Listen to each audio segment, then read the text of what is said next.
This is our People podcast, telling the stories behind South Tyneside and Sunderland NHS Foundation Trust.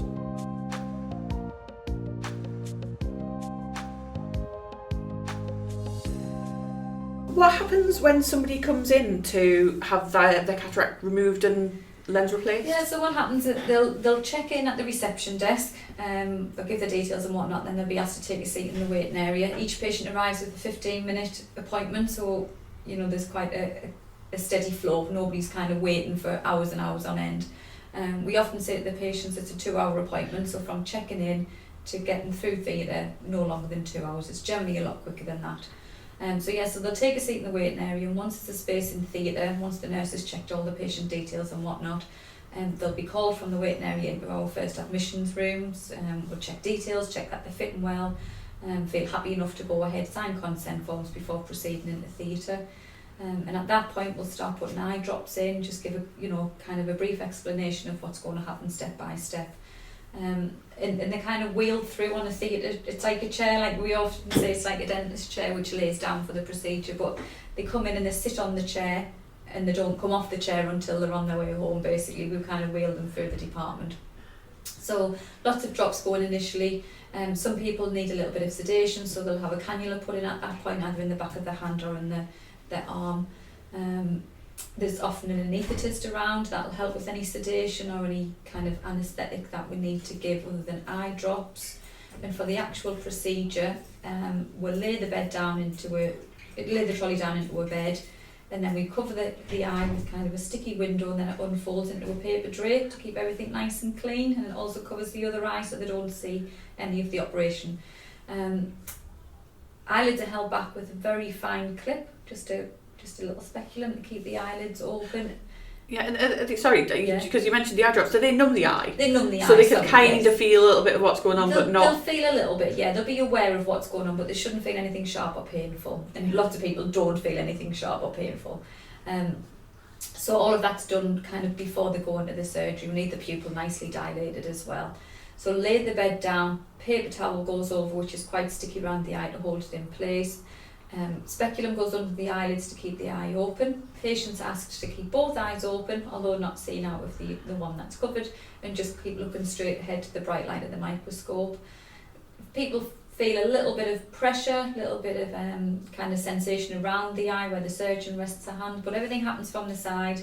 People often worry about seeing things coming towards them and worrying about keeping their eye open, but there's no concerns like that. So can they just see a light? They just see the light of the microscope, more than anything.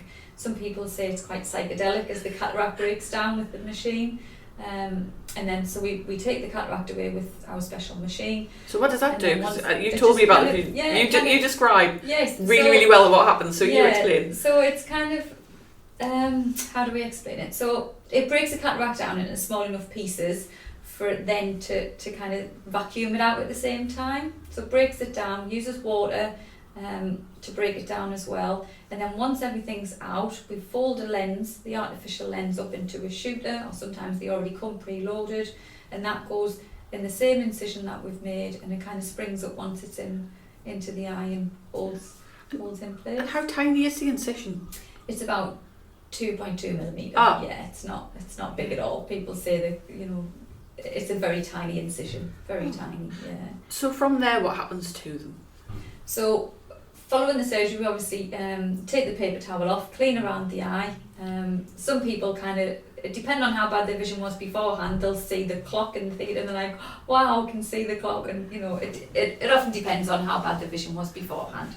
And then we wheel them out of theatre, and then we take them in the discharge room and give them some eye drops, or give them some instructions what to do with the eye drops before they go to pharmacy. So the eye drops post-operatively go in 3 to 4 times a day for about a month altogether. What do they do? There's an antibiotic there, just in case. That goes in 3 to 4 times a day for 3 days initially, but they start at the same time as the steroids, so it'll help with any inflammation, help keep the eye settled afterwards. One of the drops can sting a little bit, the other one doesn't. But as long as people are aware of that, there's kind of no concerns when they go home. But yeah, they're going 3 to 4 times a day for about a month altogether. Lots of people see that kind of initial improvement. It sometimes takes a day or two for the the blurring effect to wear off because the pupil's been really well dilated, so we need time to let that come back down to normal size. And then after that, can And they then return after to? that, they can just return to normal duties. We say avoid any heavy lifting or strenuous activities, and obviously keep the eye clean. Hand hygiene is very important, especially putting the eye drops in. We give them contact telephone numbers to contact us, or out of hours A&E kind of telephone triage system as well if they've got any concerns. So all of that information is given before they leave the hospital. And obviously they'll have to go around the pharmacy to collect their eye drops as well at the moment. And so is that kind of the end of the process? Or they don't have to come back for a checkup or anything? No, I mean, historically we always brought them back for a checkup. We would list them for their second eye at that point if needed. Other than that, we would just tell them to do the eye drops and then back to the own opticians for an eye test after kind of 4 to 6 weeks. Does it impact on their vision as well in terms of like whether they need different prescription for their glasses? It will, yeah. So depending on how strong the glasses are previously, it would determine, we do all those measurements in the pre-assessment clinic.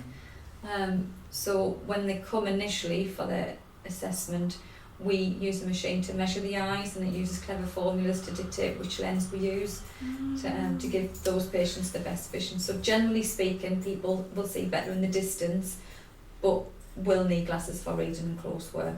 Yeah. And possibly a much smaller prescription for distance afterwards. Yeah. And you've really described really well there what people need to do to put their eye drops and keep on top of their care afterwards. Is there anything that would be a good bit of advice to a friend or a family who, if they're coming to support their loved one? Yeah, I mean, What can they expect? it can be quite tiring actually to be able to put the eye drops in. So, we always say to the patients, you've got to kind of anticipate that people have jobs and have other commitments. So if we encourage them to put them in themselves, then great. Obviously, if there's a family member, that's our next port of call. Occasionally, we do arrange district nurses to go out and help. If people have got kind of arthritic hands and can't, use the drop, squeeze the bottle, or we think that they're not going to manage for any other reason, then we would arrange the district nurses. But they do have to go in 3 to 4 times a day, so it is quite a commitment, but lots of people can manage that themselves. We can give something called an auto dropper, which helps people be able to put their eye drops in themselves. So they're quite handy to give out to elderly patients. Thanks for joining us for this episode of our People podcast. We hope you enjoyed it, and check out our other stories. Hit subscribe to keep up to date with the latest, and catch up with what we've been up to on our Twitter, Facebook and Instagram pages. Just search for our name.